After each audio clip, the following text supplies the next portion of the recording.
అండి. నమస్తే. నేను మీ వాణిని. Welcome to Vani kitchen. ఈరోజు వీడియోలో పాతకాలం స్టైల్లో దొండకాయ ఆవిరి కర్రీని చాలా తక్కువ ఆయిల్తో టేస్టీగా ఏ విధంగా ప్రిపేర్ చేయాలో ఈ వీడియోలో చూపించబోతున్నాను. ఇప్పుడు ఈ కర్రీని ప్రిపేర్ చేయడం కోసం ముందుగా ఒక బౌల్ తీసుకొని అందులోకి 1 టేబుల్ స్పూన్ ఆయిల్ వేసుకోవాలి. ఆయిల్ హీట్ అయిన తర్వాత 1 స్పూన్ పోపు దినుసులు వేసుకోవాలి. పోపు దినుసులు వేగిన తర్వాత సన్నగా బారుగా కట్ చేసుకున్న 2 పచ్చిమిర్చి, చిన్నగా కట్ చేసుకున్న ఒక ఆనియన్ ముక్కల్ని వేసుకోవాలి. కొంచెం కరివేపాకు వేసుకొని ఇది మొత్తం ఒకసారి కలుపుకొని ఒక 1 మినిట్ కలుపుకుంటూ కుక్ చేసుకోవాలి.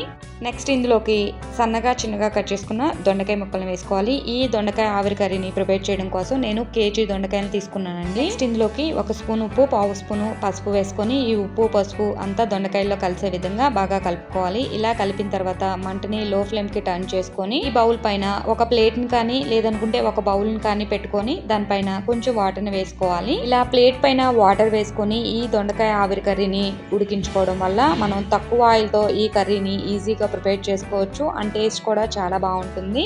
మధ్య మధ్యలో బౌల్ మీద ప్లేట్ ని తీసుకొని కర్రీని కలుపుకుంటూ ఉండాలి. ఒక 15 to 20 మినిట్స్ ఈ కర్రీని కుక్ చేసుకోవాలి.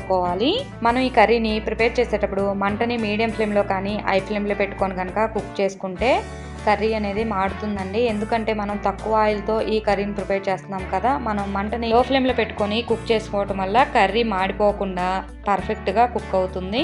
వెయిట్ లాస్ అవ్వాలి అనుకునే వాళ్ళు, ఏదైనా హెల్దీగా కర్రీ చేసుకోవాలి అనుకునే వాళ్ళు ఇలా తక్కువ ఆయిల్తో దొండకాయ ఆవిరి కర్రీని ప్రిపేర్ చేయండి. చాలా టేస్టీగా ఉంటుంది. 15 మినిట్స్ తర్వాత ఈ దొండకాయ ముక్కలు బాగా మగ్గిన తర్వాత ఈ దొండకాయ ముక్కలు మొత్తాన్ని ఒకసారి బాగా కలుపుకొని ఇందులోకి ఒక 1/2 స్పూను అల్లం వెల్లుల్లి పేస్ట్, 1 స్పూన్ ధనియాల పౌడర్, 4-5 వెల్లుల్లిని కచ్చా పచ్చిగా దంచుకొని వేసుకోవాలి. 1 స్పూన్ ఉప్పు, 2 స్పూన్ల కారం వేసుకోవాలి. ఈ ఉప్పు, కారం, అల్లం వెల్లుల్లి పేస్ట్, ధనియాల పౌడర్ అంతా దొండకాయ ముక్కల్లో కలిసే విధంగా ఒక 2 నిమిషాలు కలుపుకుంటూ కుక్ చేసుకోవాలి. ఒక 2 నిమిషాల తర్వాత ఇలా మొత్తం బాగా కలిపిన తర్వాత గ్యాస్ టర్న్ ఆఫ్ చేసుకొని ఒక సర్వింగ్ బౌల్లోకి తీసుకొని చపాతీలో కానీ రైస్లో కానీ దేంట్లోకి సర్వ్ చేసుకొని తిన్నా కానీ చాలా బాగుంటుందండి. తప్పకుండా మీరు కూడా ఈ దొండకాయ ఆవిరి కర్రీని ట్రై చేసి ఎలా కుదిరిందో కామెంట్ చేయడం మాత్రం అస్సలు మర్చిపోకండి. ఈ వీడియో నచ్చితే ప్లీజ్ లైక్ చేయండి. మరిన్ని మంచి వీడియోల కోసం నా ఛానల్ని సబ్స్క్రైబ్ చేసుకోండి. Thank you for watching. మరొక మంచి వీడియోతో మళ్ళీ కలుద్దాం.